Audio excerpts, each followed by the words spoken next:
मामले की भागलपुर में हुए ब्लास्ट को लेकर एफएसएल की टीम को बड़ी सफलता हाथ लगी और एफएसएल की टीम ने सिल्वर, नीला और पीला बारूद जब्त किया है और फिलहाल सभी बारूद की जांच की जा रही है। वहीं एटीएस की टीम भी मौके पर मौजूद है। वहीं डीएम और एसएसपी ने घटनास्थल का जायजा लिया। आपको बताते चले कि कल हुए धमाके में 14 लोगों की मौत हो गई थी, जिसके बाद कई गंभीर सवाल पुलिस प्रशासन पर उठ रहे हैं। सवाल ये कि क्या पटाखा फैक्ट्री की आड़ में यहां आतंक की गाड़ी दौड़ाई जा रही थी।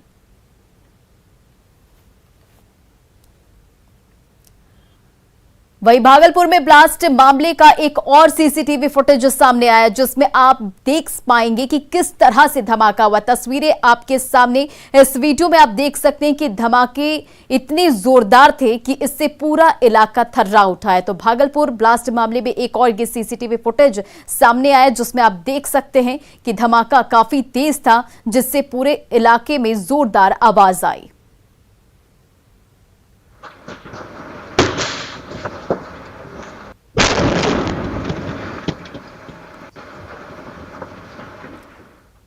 और इधर खगड़िया में वार्ड सचिव के चुनाव को लेकर दो पक्षों के बीच जमकर मारपीट हुई है। घटना अलौली प्रखंड के सोहराबा गांव की बताई जा रही है। खबर के मुताबिक वार्ड सचिव के चुनाव को लेकर दो पक्ष आपस में भिड़ गए और दोनों के बीच कहासुनी हुई। ये तस्वीरें आपके सामने कि किस तरह से दो पक्ष आपस में भिड़े और तभी एक पक्ष ने कागजात को फाड़ना शुरू कर दिया, जिसके बाद दोनों पक्षों के बीच जमकर मारपीट हुई। दोनों पक्षों ने एक दूसरे के खिलाफ धांधली का आरोप लगाते हुए हंगामा भी शुरू कर दिया। घटना के कारण गांव में अफरा तफरी की स्थिति उत्पन्न हो गई। हालांकि घटना में किसी के हताहत होने की खबर नहीं है।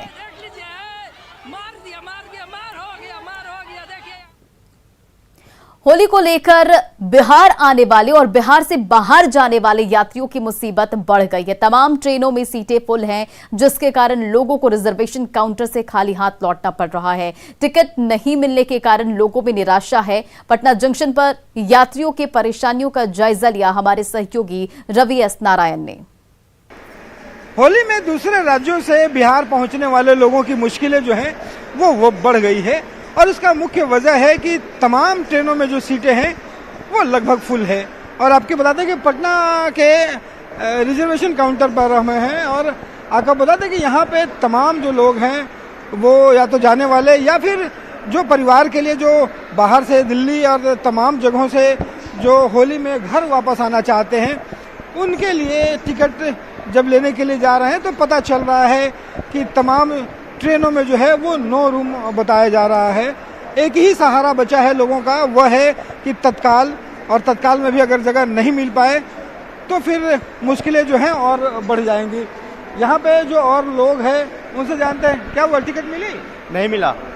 क्या बोल रहे हैं? फुल बोल रहे हैं कि नहीं मिलेगा। फुल हो गया? तो पता नहीं क्या, पहले तो कोई ले नहीं रहे हैं, उसके बाद उसके पास जा रहे हैं तो उधर बता रहा है, उसके पास जा रहे हैं तो उधर बता रहा है, लास्ट में इधर आके पूछे तो वो भी बोल रहा नहीं होगा। सबसे बड़ी बात है कि अच्छा बताइए कि जो ट्रेनें आ रही हैं वहाँ पे टिकट लेने के लिए खड़ा है, क्या होली के लिए मिल रही है ट्रेनें? बहुत मुश्किल से नहीं मिल रहा है, नहीं मिल रहा टिकट। जाने के लिए बहुत तकलीफ है, आने के लिए भी तकलीफ है। अभी हम लोग देखिए फॉर्म लेके घूम रहे हैं, कोई टिकट मिल नहीं रहा है, नहीं मिल रहा। होली के सारा ट्रेन फुल बता रहा है, सब टिकट फुल है। तो फिर कैसे आदमी आप किसी तरह जैसे करेगा, नहीं तो वापस जाना पड़ेगा गाँव में। हम क्या करेंगे? हम लोग सुबह से लाइन पे खड़ा है, अभी तक टिकट नहीं मिला, बोला नहीं मिल रहा है। जनरल का टिकट दे ही नहीं रहा है सर। अब आप पूछ रहे हैं तो बोल रहा है नहीं मालूम ऐसे। हाँ, 800 रुपये ले रहा है, टीटी बना के देता है, वेटिंग तो 800 रुपये मांग रहा है। और यहाँ वेटिंग बना के दे रहा है 800 रुपये मांग रहा है, जनरल का वेटिंग का 800 रुपये वहाँ पे मांग रहा है। और यहाँ पे वो बना के दे सकता है, यहाँ पर ये लोग नहीं देते हैं बना के। बताइए क्या सिस्टम है?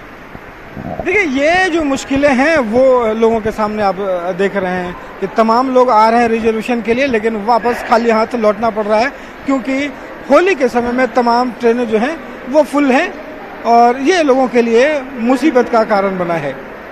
कैमरा पर्सन अजय दुबे के साथ रवि एस नारायण, न्यूज़ 18 पटना। होली को लेकर गोपालगंज जिला प्रशासन शराब तस्करों के खिलाफ सख्त हो गया है। शराब तस्करों पर निगरानी के लिए उत्पाद विभाग ड्रोन का प्रयोग कर रहा है। जिला प्रशासन की तरफ से यूपी बॉर्डर पर अतिरिक्त सुरक्षा बलों को लगाया गया है और हर एक गाड़ियों की गहनता से जांच की जा रही है। नदी के रास्ते तस्करों पर नजर रखने के लिए प्रशासन की तरफ से नदी में नाव का सहारा लिया जा रहा है।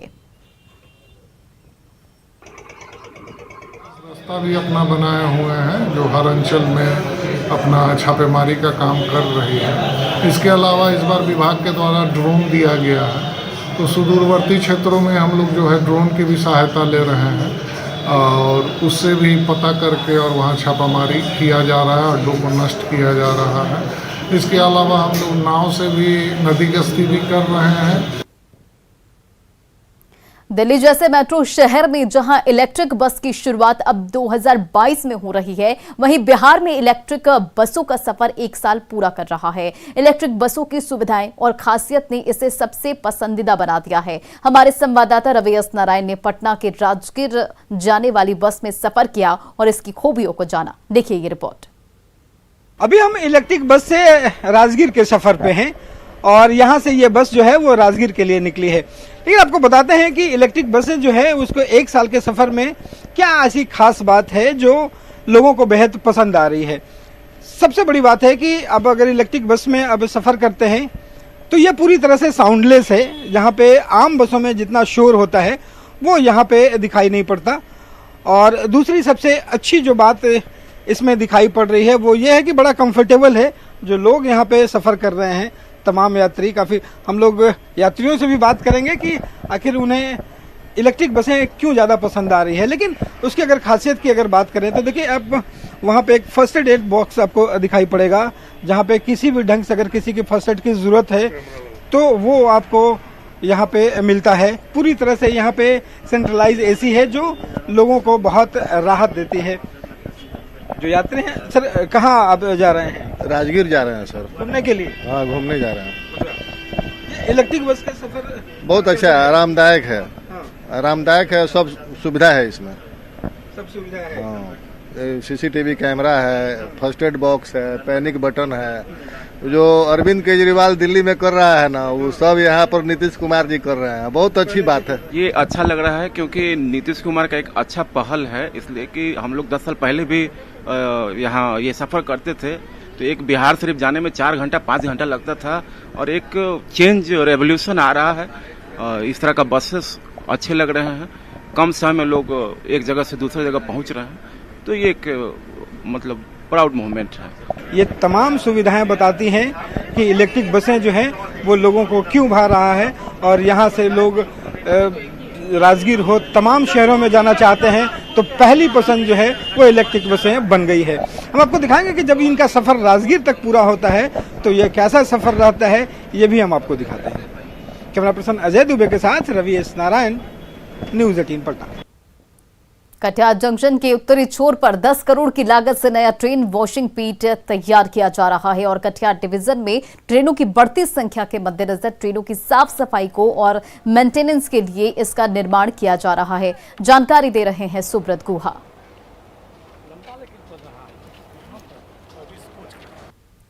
हम इस पिट लाइन से एक तो है कि हमारी जो LHV की 24 फुल लेंथ की हम मेंटेनेंस फैसिलिटी डेवलप कर रहे हैं, जिससे है कि ज़्यादा से ज़्यादा ट्रेनों को हम यहाँ प्राइमरी मेंटेनेंस कर सकें और इसे इन फ्यूचर अगर हमारा ट्रेन बढ़ता है तो उसको भी हम लोग कटिहार से एकोमोडेट कर सकते हैं। कटिहार में 10 करोड़ के लागत से नया वॉशिंग पीट बन रहा है। रेलवे का ये वॉशिंग पीट 31 मार्च तक बनकर तैयार हो जाएगा, ऐसा जानकारी रेलवे अधिकारियों की तरफ से दिया गया है।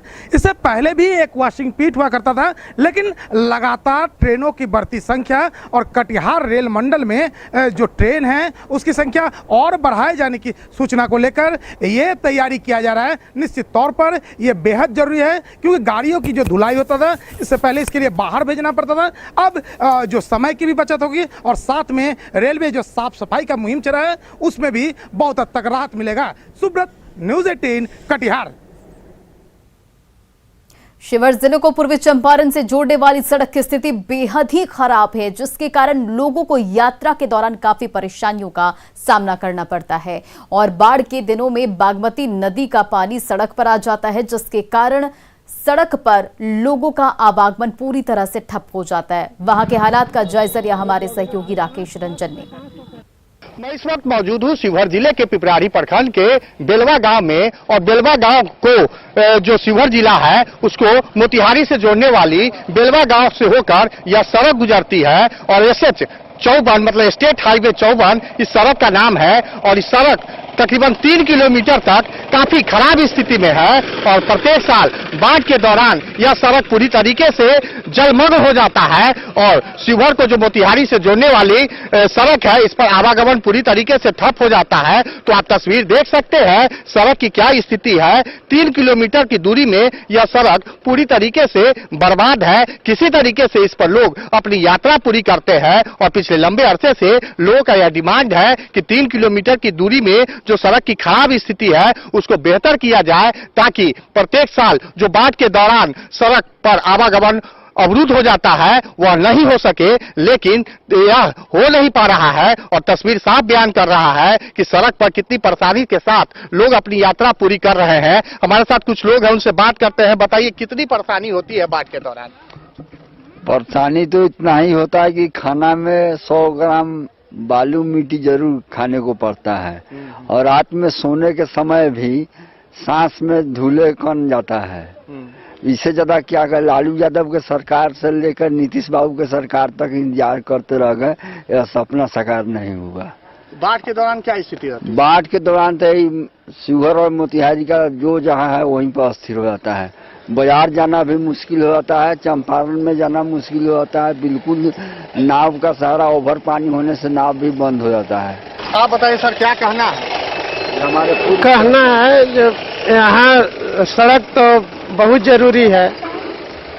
अप्रैल से लेकर अक्टूबर तक आवागमन बाधित रहता है, और मात्र 3 किलोमीटर जमीन देने के लिए हम लोग तैयार हैं। बार बार आता है सरकारी जमीन, लोग नक्शा नापी करता है, नापी करे। स्ट्रक्चर भी पुल करीब करीब तैयार हो गया है, जितना जल्द बन जाए।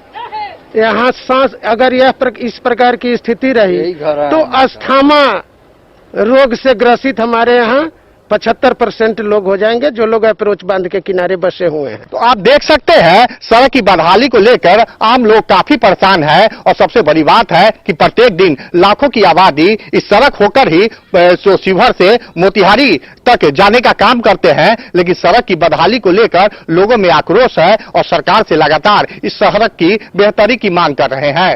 राकेश रंजन, न्यूज 18।